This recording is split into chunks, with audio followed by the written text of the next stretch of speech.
Hey everyone, happy Friday the 13th. Such a superstitious, or as I like to call it, semi-stupid holiday. Because nothing's really that scary, and I'm not superstitious at all. I think that you can make your mind think anything. So if you are scared of ladders, cats, mirrors, cracks in the sidewalks, or whatever it may be, like throw it out the window. It's not a big deal because you're gonna be okay. I wore this shirt today mostly because it's just the end of the week and it's been really, really crazy. And sometimes when I have a busy week like this week, my mind starts to get super exhausted, and when I get exhausted, I get negative. And so I put this shirt on today. It says, "Not today, Satan." And I put it on because I sometimes really need for myself to be like in a positive mindset, and I need to be reminded myself to get my poop in a group and stop being so negative and feeling sorry for myself and being upset about things that don't matter. And, you know, that was my whole intention. But I was at the store today, and for whatever reason, this guy was like, "Oh, I really like your shirt." And I'm like, "Oh, thanks. You know, it's kind of been a rough week and just trying to get my head in the right space." And he was like, "You know, and it's interesting that it's Friday the 13th. And I was like, "Huh, that is interesting," because it could be, you know, been thought of as like a really negative holiday. It's not really a holiday, but anyways, my point is it's been a crazy week and I'm just over it, and I don't want any negative thinking. And this is my like warrior shield, like, "Not today, Satan." Like, get up on out of here, because I got some stuff to do and some positivity and light to spread. So that is what I'm doing. So I'm just going to share this super quick. Feel free to share. Say hi when you're here. I'm going to wipe my makeup off, and we are going to talk about 13 deadly sins of makeup application. So some of these you may have already, known, and some of them that you practice, and other ones that you're probably in the same boat I was when I first started doing more makeup, and I'm like, "Oh, really? That's not a thing?" Or is a thing? And that's what we're going to learn today. I'm really slow on the computer today. I don't know what my deal is. So happy Friday, everyone. It's been a crazy week. What has your guys' week been like? What have you been doing this week? Mine has been something every night. We have a softball tournament all weekend for my daughter, and so it's going to be a long weekend. So I spent tonight meal prepping. I know I'm crazy, but I hate to eat at the ball fields and then, try to wait in line for like 400 girls to go through Subway. Just not worth it. So I always pack all of our snacks and goodies for the day. It's a long day. It's like 3 meals almost out there. All right, I'm just gonna wipe off all my makeup from the day and get started with a fresh face, which is always a really good tip, is that you wanna start with a fresh, clean face. A clean face. I always do these 2 things before I get started. So the first deadly sin is skipping the base. So you want to have a good base. And I guarantee you this is something that most people don't do, is a moisturizer. This is a little bit of rose water, which just helps to tone your skin and decrease pore size, reduce redness, that sort of thing. Not a necessity, but just something I like to do. Then I put on a moisturizer. This one has an SPF in it, which anytime you're outside, if you're just like, "Oh, we're just in and out all day," like, you need an SPF on there because it's going to protect your skin. There's 2 different types of rays if you don't know that. One that's more superficial, it can be like the sunburn, the dry, and the whatever. The other one is the one that causes wrinkles. We don't want that. Okay, so the first deadly sin is skipping the base. Moisturizer is a must. The second thing is a primer. Most people think this is a completely unnecessary step, and I'm going to tell you you're wrong, and here's why. It's because it sets an even playing field for your makeup. It gives it something to adhere to. It keeps it out of the pores and fine lines in your skin, and it gives the truest color form of whatever you're putting on top of it. So here's just a little dot, and I'm going to use that for my whole face. I'm my whole face. And it's going to help keep the makeup up out of my skin itself, resting on top, plus make it last longer. So I use one for my face, and I always run it through my hair at the end. You can see, this is where my hair always curls, is right there. Does anyone else have curly hair that just cannot get it straight for the life of them? Like, I try, and it's always right here. You can see every time. I'm working on these little like braid things for my daughter. She's doing a birthday party on Sunday, and we're trying to come up with creative hairstyles that we can do with these rubber bands. So this is one of them. I'm gonna try the other one on her tomorrow morning. We'll see. We'll see how the morning is, because she's a little cranky in the morning. All right, so we got the base on. We got an eye primer on and a face primer on. What is that going to do? It's going to give us really good color and an even playing field, okay? When we paint our walls, especially when we paint them red, we want a primer so we get the best red. You don't want red over something else. It'll give it like a weird tint, okay? So you want to have a really nice, you know, fresh start to your makeup, all right? So here's where we're starting. The second deadly sin is not using the right brush. Now, depending on what kind of, say, foundation or eye product that you're using, you're going to want to vary your brush, okay? So things for powders, use a powder brush. It sounds really simple. Things for creams, use a synthetic brush. Why? It's less damaging to the bristles, and it's going to apply your product the right way.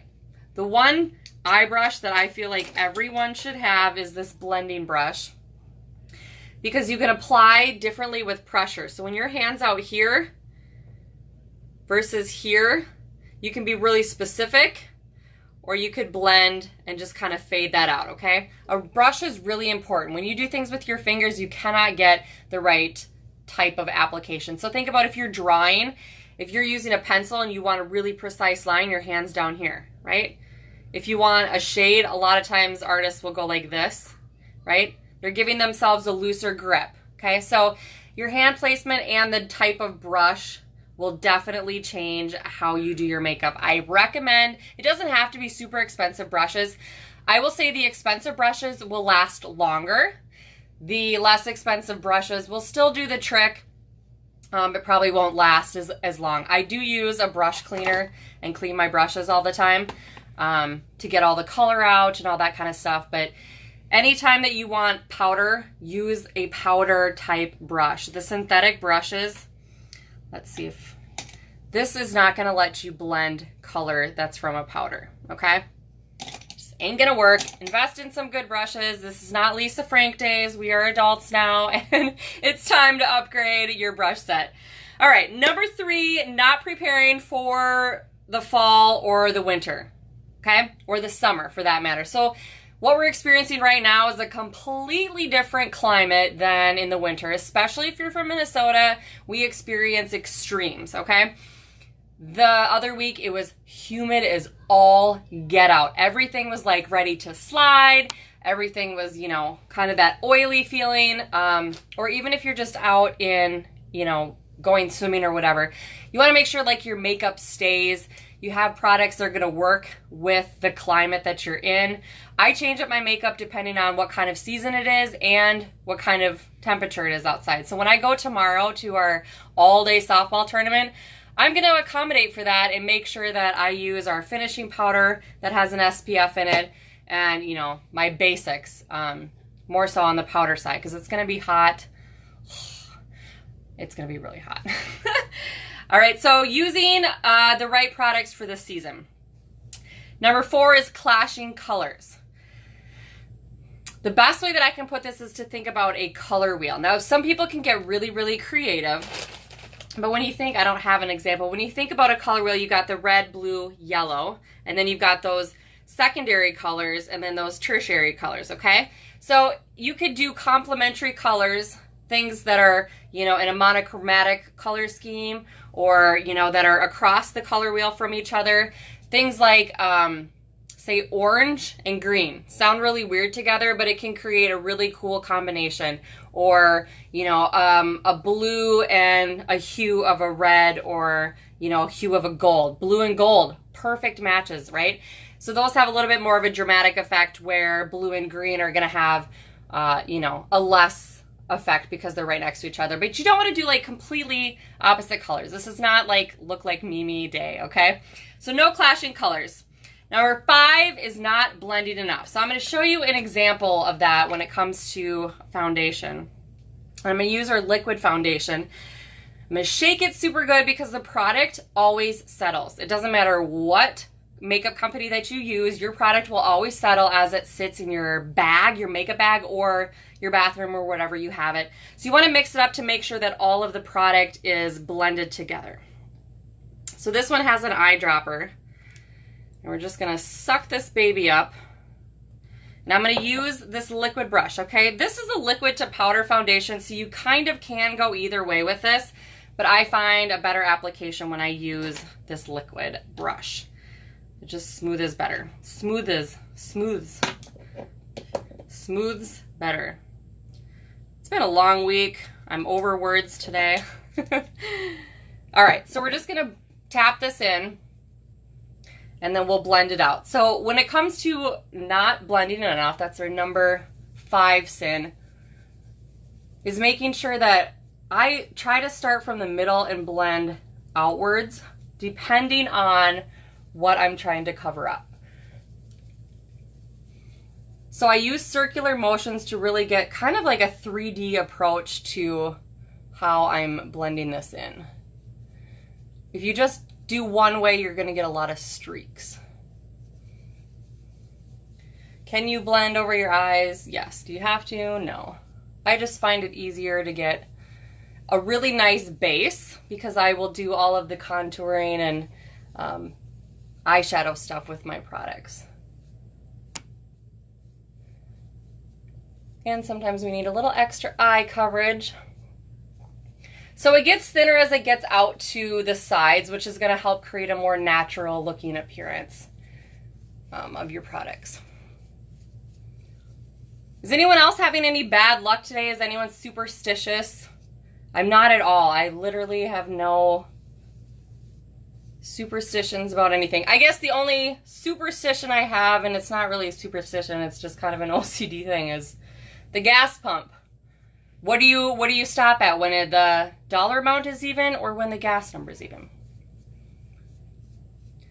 I'm the same way at the gym. If I like hit a certain mile marker, but I'm like a few minutes over, I have to go to like the next 15-minute marker. All right. So you can see this brush blends really well. Using the right product, the right foundation, and the right brush is key. If I want more coverage on this big old like scab I have right up here, I'm going to go back over it with concealer. But blending it down just like that. All right, I got to go down here on my notes. Number 6 is the black eye syndrome. Oh my gosh. This is something that happens all the time. There's 2 things that happen when you do your eye makeup. One is that there's like no dimension between the layers of your eye, okay? So you have your lid, then you have the crease, and then you have the arch.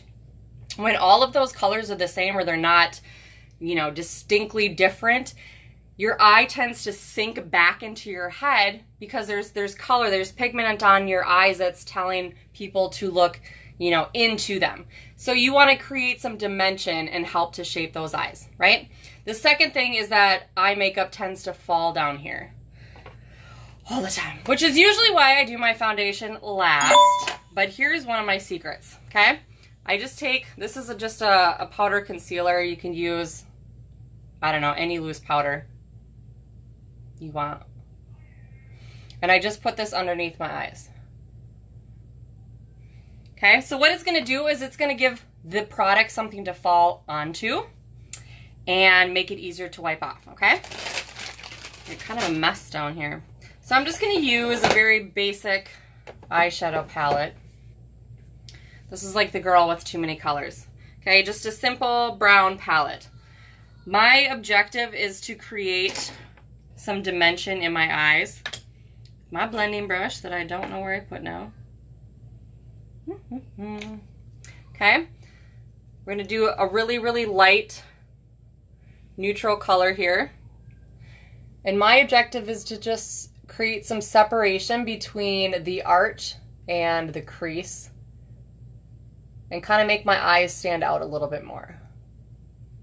Okay, so not a super dark color, but just something to create a little dimension.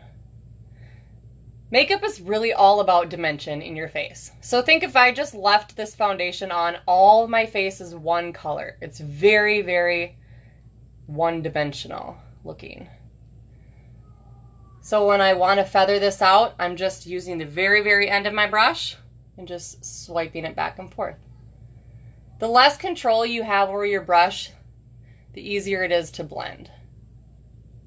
It sounds counterproductive to have less control, but I guarantee you will like the result better. All right, so then I'm gonna use this crease brush and I'm gonna go in with this color here. It's just a shade darker. This would be that monochromatic blend of colors. So I put this just in the crease here, again, to just create some dimension.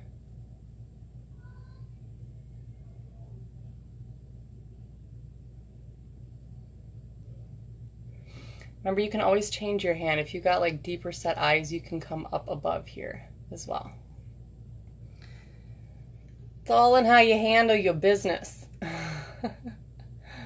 All right, so just in the crease, I like to keep my eyes open because it honestly gets better placed, I think, that way.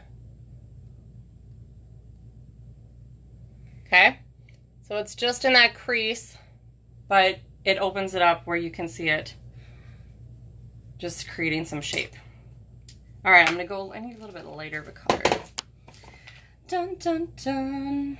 I have one favorite color. I just reorganized my makeup room and I don't know where anything is.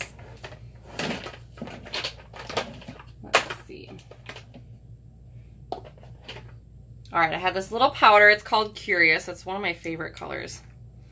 We don't have it anymore in the Unique line, but it's still one of my favorite highlight colors. So I'm just using a little bit of this. I'm just dabbing onto the lid.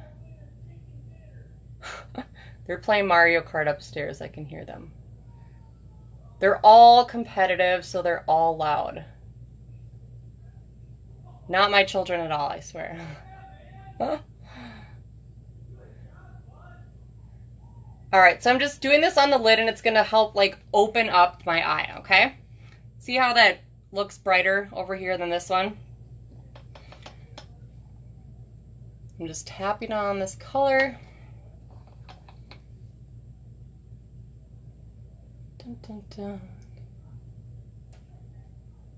Keeping that crease color. You can always go back over it. Just always think that lighter colors are easier to cover up. Always easier to go darker than it is lighter. Unless you're talking about hair.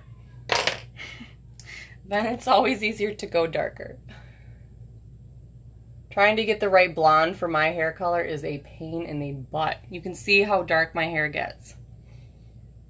Which isn't dark, it's just like a dirty blonde. But all right, so we basically got the eyes shaped out. Now here's the thing with my special little powder trick, is that anything that fell, which isn't a ton because we didn't use dark colors, can easily be wiped away. And then you've got a little bit of highlight for those darker circles, right? So simple. Wipe the powder away and then blend in the highlight. So now I am more awake, which I always need, and I don't have any of that darkness I need to combat. All right, on to the next one. Deadly Sin number 7. It's a disappointing final number. So our shadows will set the stage, but we gotta have a good mascara, right? Like, don't I still look tired. I still look tired because I don't have any mascara on. Some of the days I guarantee you I'm so tired that I don't understand why I look tired. And then I realize it's because I forgot mascara. If I get interrupted in my process, sometimes I just cannot get back on track with where I'm at. So I'm going to use our 3D Fiber Lashes. And it comes in this cute little bag. Oops. And there's 2 products, okay? Does it seem like a pain in the butt? Yes, but when your eyelashes are as small as mine, it's definitely necessary. So you're gonna first start with the gel. This is called the Transplant Gel. And it's just gonna help prepare your lashes. Mine are super, super short. Like super short. I'm just going to jiggle it around and get my lashes separated. You could also use Epic Mascara here as, you know, one step, or you could use Epic as the start to this as well, which I often do. The Epic Mascara is a one step that helps separate the lashes, gives them some curl. It's awesome. If you haven't tried the Epic Mascara, you are seriously missing out.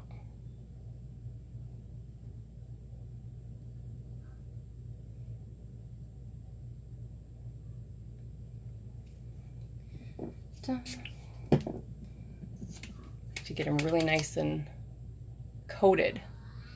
So as you can see, they're very short.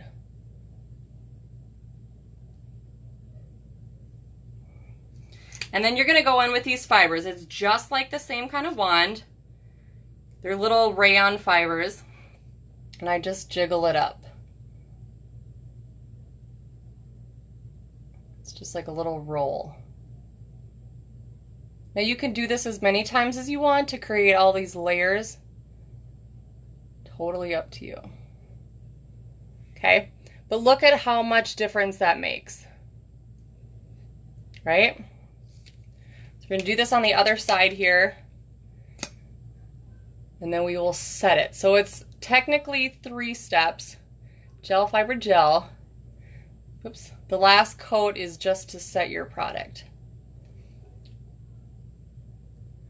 I haven't done these in a while because I haven't had a new, my mascara was like done and old. I just had finally gotten a new one.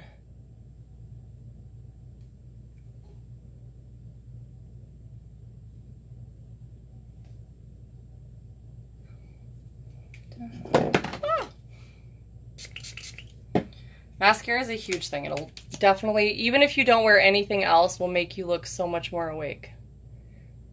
Think about a picture frame. If you don't put a picture frame around a picture, like if you just stuck like an 8x10 on the wall, the impact is so much less.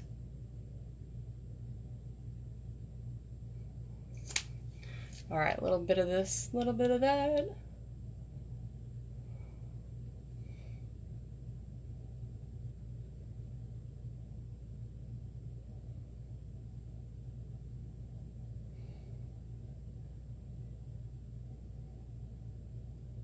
The girls with like super long eyelashes, I envy you. I really do.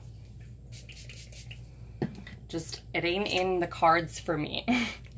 So this is what we do. All right, back over to this. We're just gonna set these.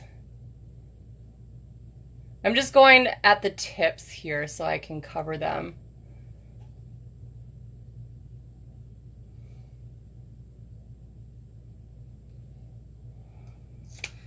Whew, my computer screen went blank.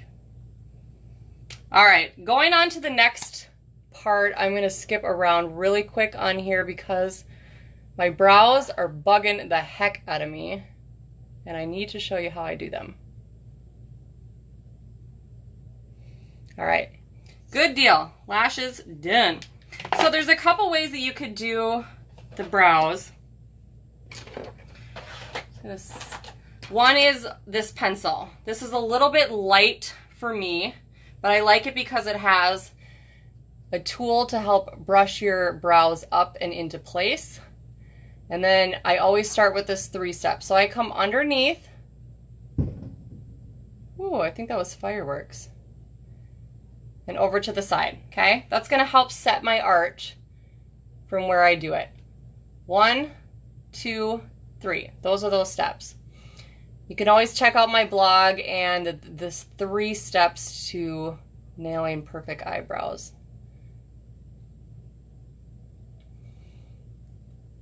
So my biggest concern is getting the bottom right. I can always blend this color in to make these look more natural. Sometimes I'll go darker than this. But for the sake of today, this is where we're gonna sit.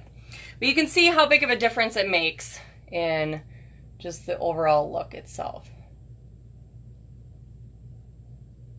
So going on the bottom, getting that tail, and then working in the rest. I can hear them smack talking up there. Like even down to Zach. Who's 3?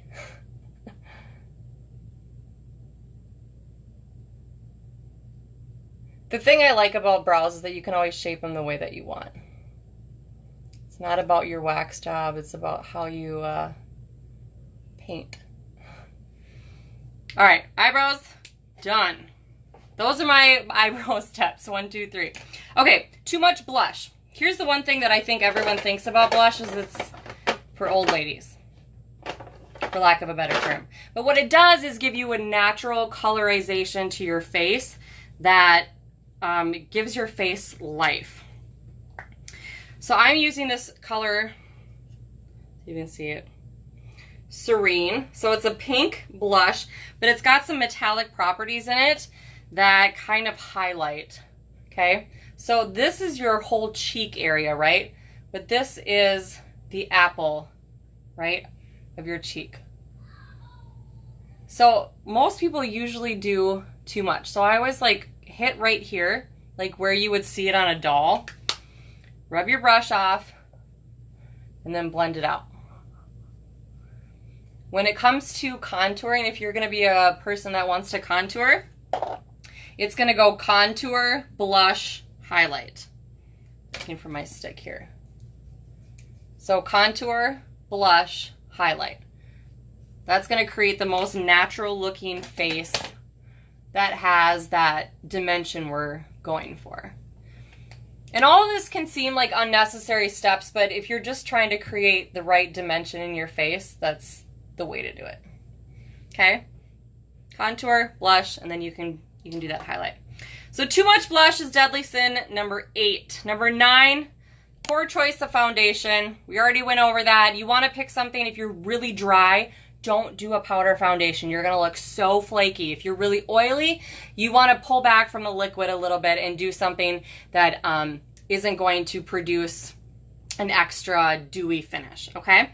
So you can go in between if you're kind of a combination skin and just figure out what works best for you. But make sure that you don't have a poor choice of foundation. All right, so then the next one is the eyebrows, which we just covered in that 3-step under, over, in. Easy 3-step eyebrows.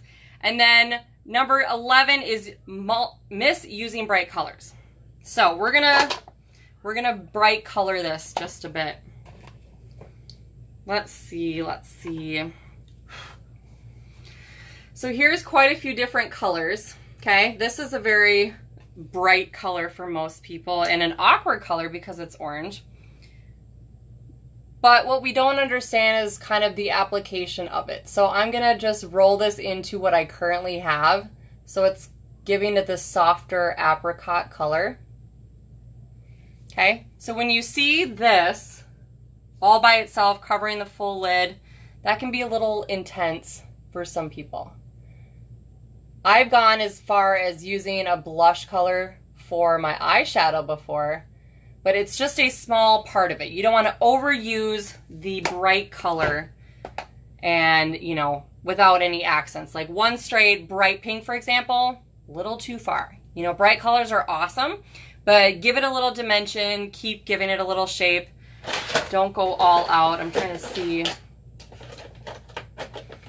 It's in this drawer. All right.